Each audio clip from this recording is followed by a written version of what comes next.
Olá, seja muito bem-vindo, bem-vinda nesse novo encontro literário. Hoje eu tenho o Marconi Pereira Simões, nosso convidado. E Marconi Pereira Simões está em João Pessoa, é isso, Marconi? Está onde você está aí? Estou aqui, nessa terra abençoada, Mazé. E Abençoada, você que você... está em Paris?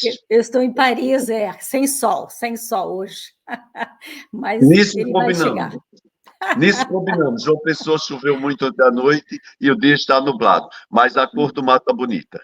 Tá, beleza. Então, Marconi, uma pequena apresentação rapidamente. Você nasceu em Teixeira, em Paraíba, terra de sua mãe, onde viveu até os 5 anos, quando a família se mudou para Anjinho Laranjeiras, que é Pernambuco, terra de seu pai, mas é ali vizinho, né? É graduado em Engenharia Civil pela Universidade Católica de Pernambuco e pós-graduado em Negócios do Cinema e da Televisão pela FGV do Rio, cidade onde você viveu 23 anos, né? Nesse período, fez carreira em órgãos da Direção-Geral do Banco do Brasil, atuou como professor na Universidade Gama Filho e na Universidade Corporativa do Banco do Brasil.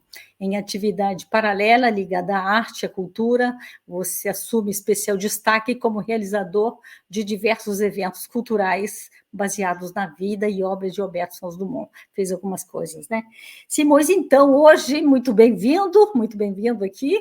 É um prazer tê-lo conosco aqui, trazendo o calorzinho do Paraíba, né, como a gente disse, para falar do teu livro, Os Simões da Serra do Gabão. Os Simões da Terra do Gabão, e você faz parte dessa família. Mostra a capa para a gente, Marconi. Então, aqui está a capa do nosso livro, dessa experiência literária, que foi um projeto, digamos, de vida, porque guardei por muito tempo esse material até que ele se tornasse realidade. Pois é, uma história de família, né, da tua família, o desejo de contar alguns fatos da vida de sua família, como você diz, né, inicialmente, que seja lido e preservado como quem guarda sementes para as futuras gerações. Por quê? Porque essa história vale a pena ser contada para todo mundo, porque você já contava muita história na família, né? Sabe, Mazé, primeiro me deu a liberdade de agradecer o convite que você me fez. Eu me sinto honrado, sabe? Você é uma referência não só para mim, para muita gente em literatura, em crítica literária, em cultura brasileira. Então, eu estou nesse momento assim feliz de conversar com você, que conheço pessoalmente e que é uma grande simpatia. E acredito que todos que estão nos ouvindo agora há de concordar. Você é uma pessoa maravilhosa que tem muito contribuído para a literatura brasileira aí na França. E isso, para Obrigada, mim, é Marconi, uma a gente grande se graça. encontrou. A gente se encontrou, assim, no primeiro salão lusófono, né? Primeiro salão do livro lusófono aqui em Paris, reunindo pessoas como você e outros por aqui, né? Então, como é que foi, então, por que vale a pena contar essa história e que você contou e está agora comunicando a muita gente no Brasil e no mundo? Eu acho, mas assim, em primeiro lugar, que nós, todo ser humano, nós temos uma necessidade uma pergunta, uma angústia grande, sabe? De onde eu vim, para onde eu vou. Então, em qualquer parte, ponto do nosso planeta, um ser humano que desperta e toma consciência da vida, ele vai se fazer essa pergunta. E acho que intrinsecamente eu tinha essa grande necessidade. Não sei para onde eu vou, mas eu queria saber muito de onde vim. Então, essa foi, digamos, o motivo número um. Depois, com a reflexão e a produção do livro, e refletindo, e pesquisando, e buscando mais informações, procurando parentes, tive a sensação real de que eu estava completando o mosaico. Eu já tinha lido um pouco sobre as histórias de engenhos.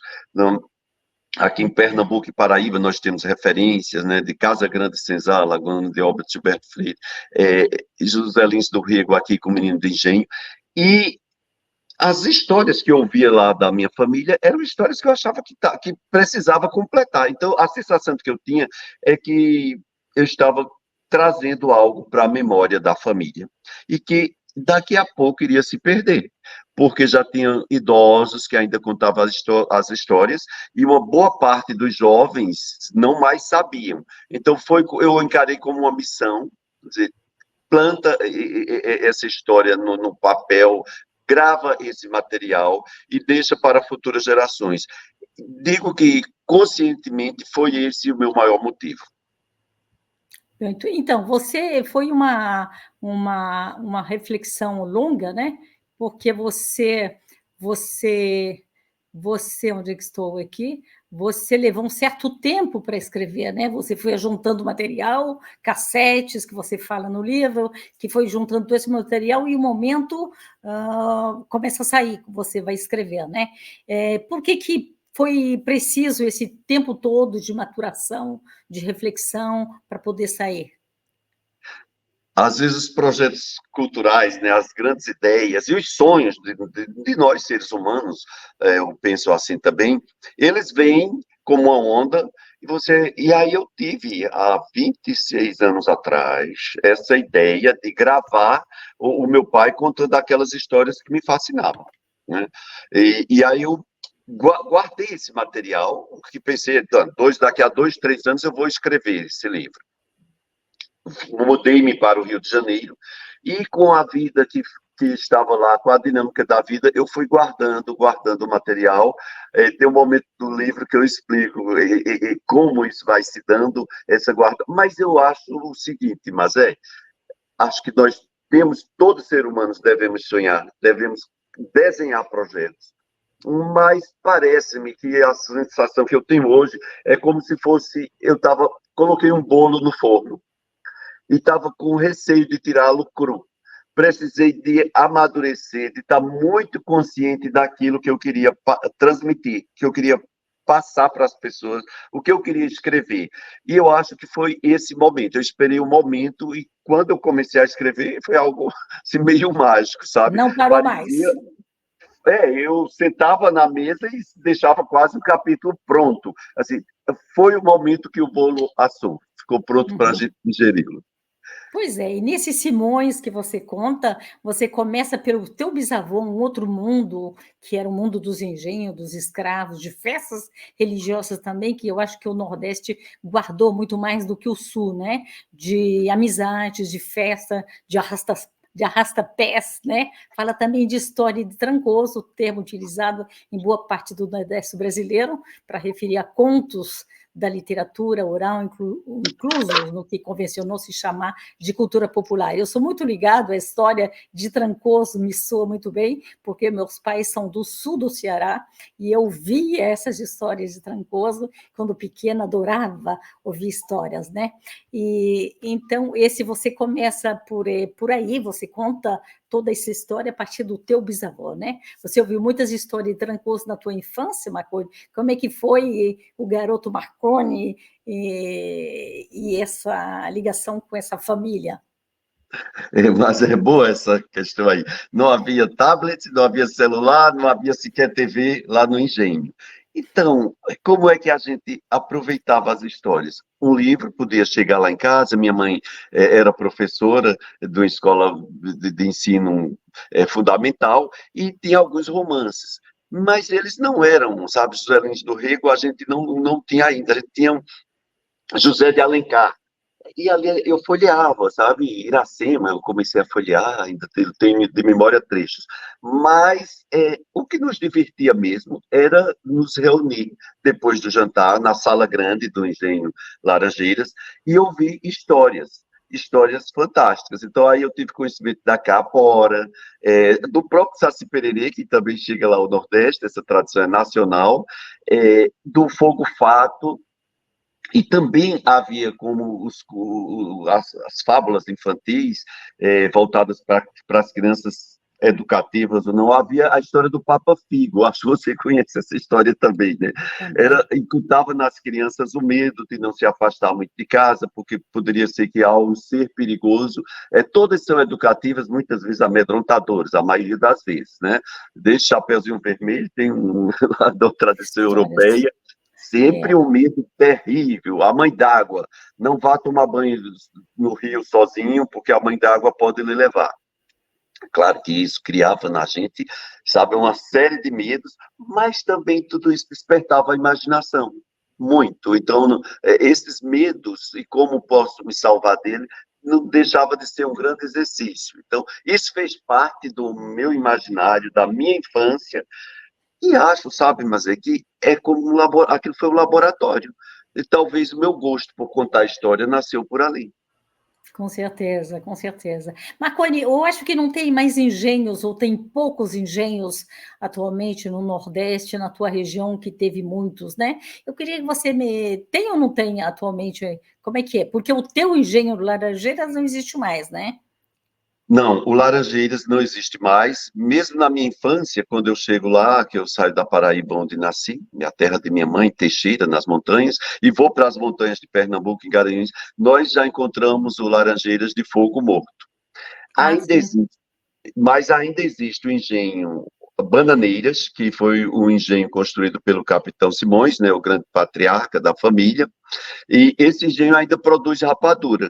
Há 6 meses eu fui até a região lá de Quipapá e Jurema, visitei o engenho, que tem uma plantação de bananeiras ao lado, talvez aí o nome do engenho, onde passa um regato, e comi rapadura sob o telhado que o capitão Simões construiu. É o segundo engenho que ele constrói, em 1902. E como sabe a data? Porque a viga mestra, que estava lá em cima, ele era extremamente precioso, com datas, com documentos, e ele registrou o dia da inauguração do engenho, a segunda unidade do engenho Bananeiras.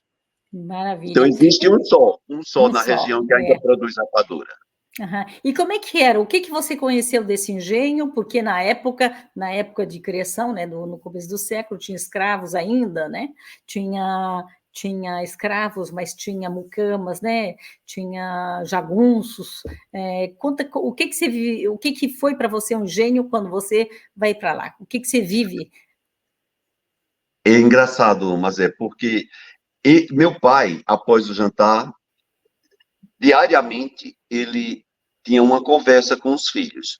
E nessa mesa, ele, ao contar as histórias que ele adorava, era apaixonado pelas histórias do pai e do avô dele, o meu bisavô, o capitão Simões, ele trazia essas histórias.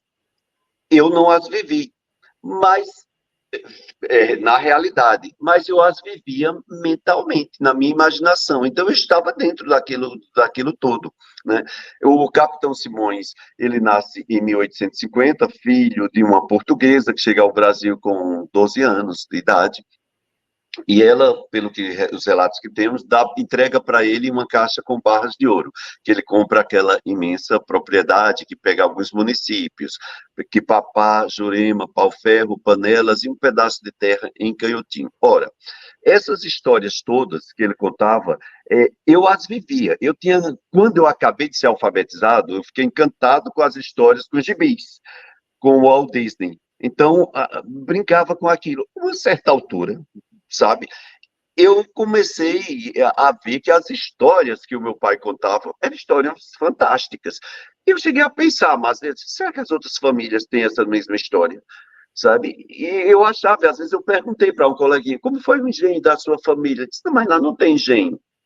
Na minha inocência, eu achava que toda. Aí depois, não, então essa é a história da minha família. Ali eu tive uma certa consciência, sabe?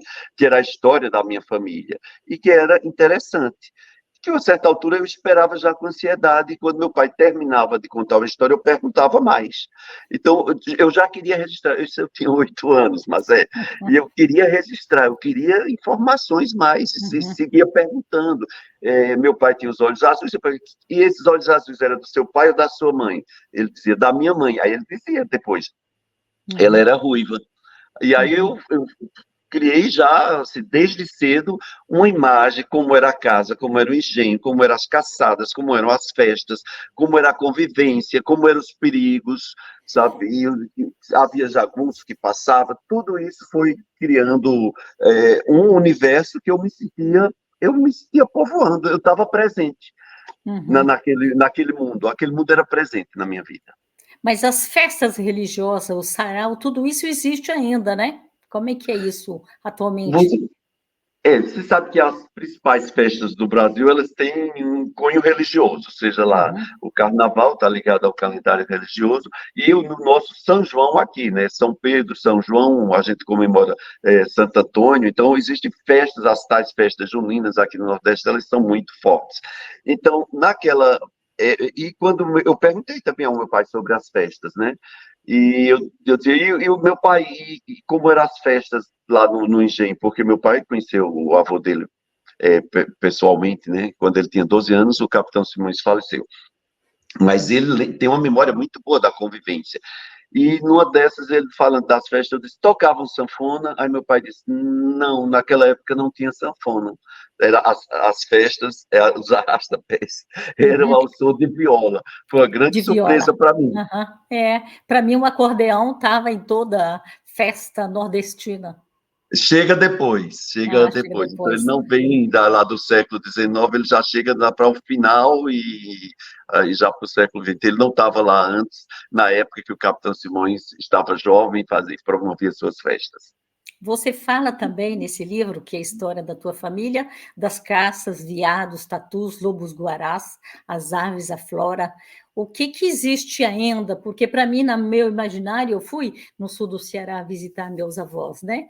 Quando eu tive minhas primeiras férias lá em São Paulo, né? Para onde fui estudar, as primeiras férias eu fui ver meus avós. Mas, então, a ideia é que não tinha mais verde, que derrubou-se muito, né? Porque o Mato Grosso do Sul, onde eu nasci, a gente foi para lá e derrubamos todos, né? A ideia que eu tenho do Nordeste é que o verde não existe mais. Mas eu tenho a impressão que esses animais, essas caças que se faziam no passado da tua família, ela existe ainda hoje ou não? Não, não mais existe. Você sabe que o título do livro, Os Simões da Serra do Gabão, é uma homenagem que eu faço a uma montanha que ainda existe lá, no município de Quipapá, que era um santuário preservado pelo capitão Simões. Ele fazia a caça responsável, ecológica. Ele não permitia que ninguém tirasse madeira nem entrasse na mata. Ela era povoada pelos veados, pelos animais de pequeno porte, os tatus, os preais, as serpentes, o cachorro do mato. Então, eram esses animais, e era também um lugar que, por conta das pedras que ficavam no alto, que eles chamavam de caldeirões, ou as piscinas naturais, que acumulavam água da chuva, era um lugar que as aves migratórias e aves da região utilizavam para pouso, para repouso e para se abastecer, beber, matar a sede. Então, era um lugar preservado. O capitão Simões, em vida, nunca deixou ninguém nem entrar. E ele fazia as caças, 4 caçadas por ano, eram caçadas ritualísticas. E pronto. Eu quis, quando estava escrevendo o livro, visitar a região. E quando cheguei, a informação que tive é que agora tinha uma plantação de capim por sobre a montanha, que era elevada e que era agora estava vendida para uma pessoa que era ocupada por um novo comprador, foi passando 3 ou 4 compradores desde que saiu da propriedade dos Simões, da posse dos Simões, e esse criava gado. Então, mas eu quis deixar o registro dos Simões da Serra do Gabão, porque para a família do Capitão Simões, a Serra do Gabão tinha um simbolismo imenso, sabe? Era esse Uhum, santuário ecológico. No tempo que não se falava em ecologia, mas, sabe, uhum.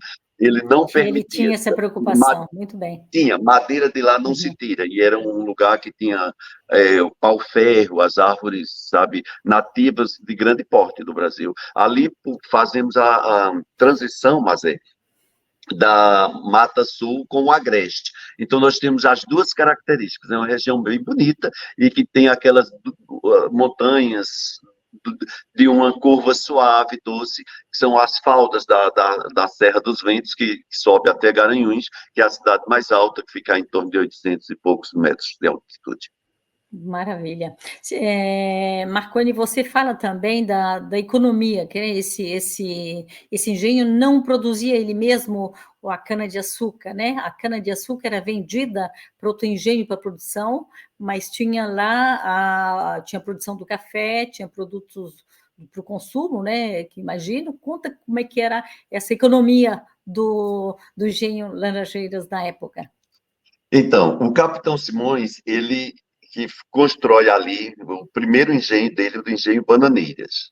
E cada filho que ia nascendo, ele fazia uma doação de terras e mandava vir de Recife todo um equipamento para se produzir cachaça, rapadura e o açúcar preto.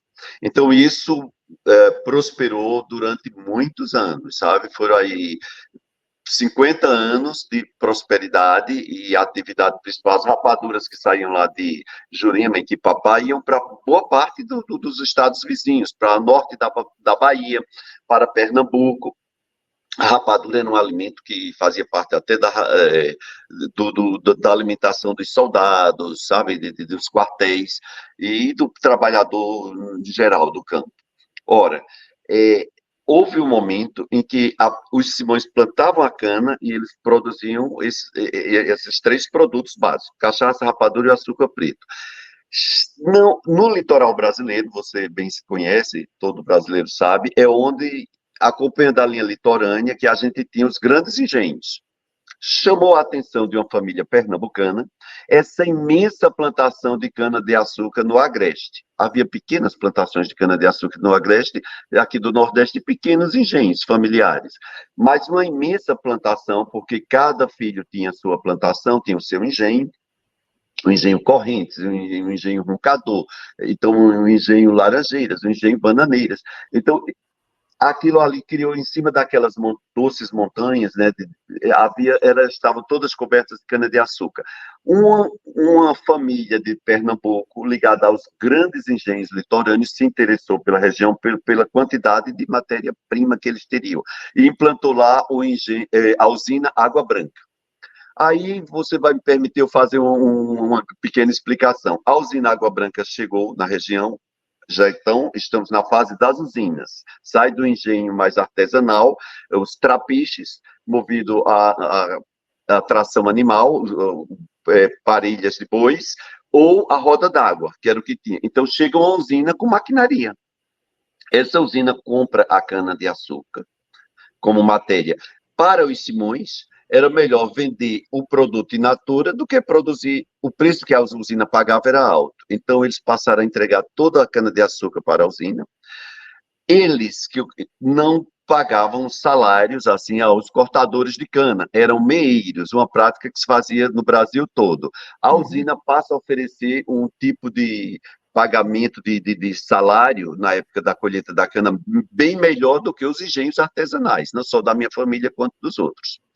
E depois, a usina prosperando muito na região, ela começou a comprar as terras dos Simões.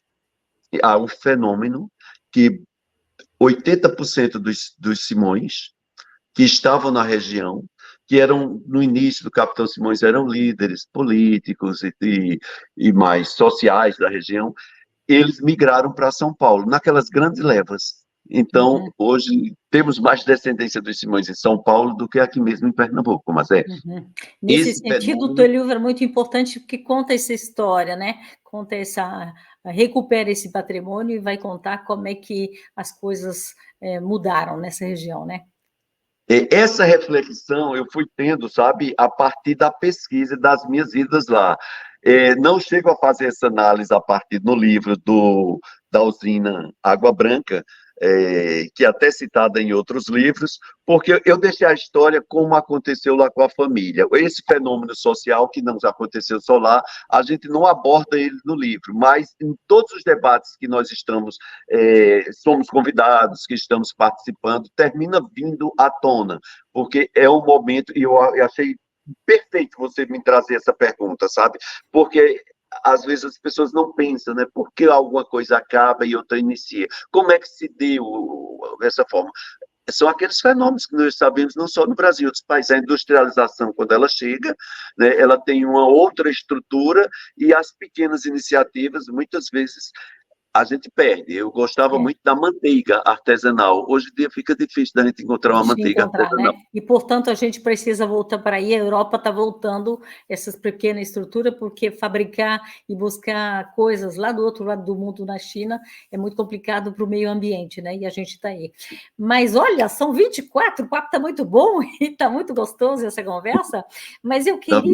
eu queria para que você, porque também tinha indígena, ainda na época dos primeiros Simões, ainda tinha indígena da região, e você conta a história da Dedé, a menina Dedé, que foi levada pelos indígenas. Quer dizer, você não conta como é que aconteceu, você conta a procura da menina Dedé que desapareceu, e vai todo mundo atrás dela. Eu gostaria que você lesse um pouco e depois não explicasse, né, esse contato branco-indígena na época.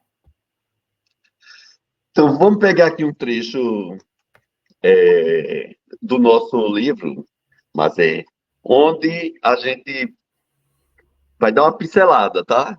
Talvez vai Uhum. despertar aí a curiosidade das É, pessoas, vai justamente, o que gostar. a intenção aqui é dar justamente essa vontade, né, de ler o livro. Depois a gente vai dar as coordenadas onde encontrar. Então, o grupo continuou andando em direção à nascente, mas agora estavam muito bem protegidos pela mata ciliar. Escutou-se o uivo zangado do lobo-guará. Todas ficaram paradas esperando a investida do animal. Mas, ao contrário da expectativa, o som foi se perdendo, porque o lobo se afastou. Aliviadas, as mulheres retomaram a margem do curso fluvial. Descobriram algumas pegadas recentes e a tensão aumentou. Voando alto, um falcão peregrino soltou seus pios sombrios. Elas pensaram no pior. Ajoelharam-se no chão, arenoso, e rezaram em voz baixa. Ó Rainha dos céus e da terra, pura na vossa conceição, permaneceste sem mácula na vida e na morte. Vossa pureza excede muito a dos espíritos celestes. Quanto é admirável ver-vos, virgem humilde diante do anjo Gabriel, que vos anuncia a encarnação do Verbo e vos saúda, cheia de graça. Vós que modesta, recolhida, silenciosa, brilhando de pureza como lírio entre espinhos, vossa santidade encanta e cativa todos os corações. Sois perfeitamente bela, maravilhosa, e em vós não há nenhuma mancha. Amém. Terminado o ofício, o grupo permaneceu ajoelhado em silêncio, com as cabeças voltadas para o chão. Subitamente, escutou-se um grito infantil. As mulheres ergueram-se como que puxadas por uma força invisível, todas emudecidas e com a mesma expressão, narinas abertas e olhos arregalados. O grito da criança se repetiu. Atenta para a direção de onde vinham os sonhos, Lia lançou a espingarda, pronta para atirar. O som de um riso a fez voltar-se para a direita. Sentada sobre uma esteira de fibra de bananeiras, Dedé brincava com uma indiazinha da mesma idade. Distraídas e felizes, as crianças ocupavam-se em desmanchar o novelo de lã, que já estava reduzido à metade. Os olhos de Lia encheram-se de lágrimas. Ela virou-se para as mulheres e falou com voz embargada. Achamos. Pois é, a Dedé foi achada, acharam, e levaram também a Idazinha e estava brincando com ela. É A uma Dedé história, foi sequestrada pelos foi índios sequestrada. Aham. e, quando a encontraram, estava junto com a indiazinha, enquanto os sequestradores tinham saído para buscar possivelmente alimentos. E isso, Mazeli, eu sempre pensei nesse fato, sabe? Essa criança foi trazida para a criança indígena, junto com o Dedé, a minha Uhum. avó, a Uhum. Dedé, minha avó, para o engenho Bananeiras. Foi criada como uma filha e mais tarde ela se casa com um dos irmãos de criação, com um dos Simões, com um dos filhos do capitão Simões, com o tio avô meu. Uhum. É uma história forte, sabe? E Pois eu é. reflito muito sobre essa história. Uhum. Porque qual era o contato dos primeiros Simões, né, com esses indígenas Cariri, né, que era a tribo? Como é que eles tinham um espaço, uma reserva? Como é que se dava esse contato ou não se dava? Como é que é isso? Não se dava. E por que que esses sequestradores não vieram buscar a menina? Possivelmente, esses contatos não eram amigáveis. A sociedade, a ocupação do solo com os canaviais, chegava às margens das terras indígenas. E, possivelmente, por um tipo de represália, os índios resolveram sequestrar minha avó Dedé, da grande nação dos Cariris, possivelmente da aldeia dos Chucurus, que os Cariris são uma grande nação brasileira, mas ali na serra são os Chucurus. Então, deve ter sido uma represália. Eles sequestrar crianças. Olha, saia da minha terra, não ocupe mais minha terra. Talvez nas margens da terra. Ora, o capitão Simões tinha os papéis, aquelas terras eram vendidas e concedidas, mas quem vai dizer que no cartório que aquela terra não era ocupada antes? O Brasil todo era ocupado, as Américas todas eram ocupadas. Chega o colonizador e diz, isso aqui agora é meu, Deus mandou me vir para cá, uns diziam que era em nome de Deus. Então, em nome de Deus, tomar a terra dos outros, né? Nós temos esses conflitos ainda hoje, né, Mazé? Está aí pelo mundo todo. Alguém diz, esse país agora é meu, outro diz, essa terra aqui também é minha. Então, possivelmente se deu dessa forma. Agora, aí, assim, tem uma análise que não só eu, outras pessoas fazem, né?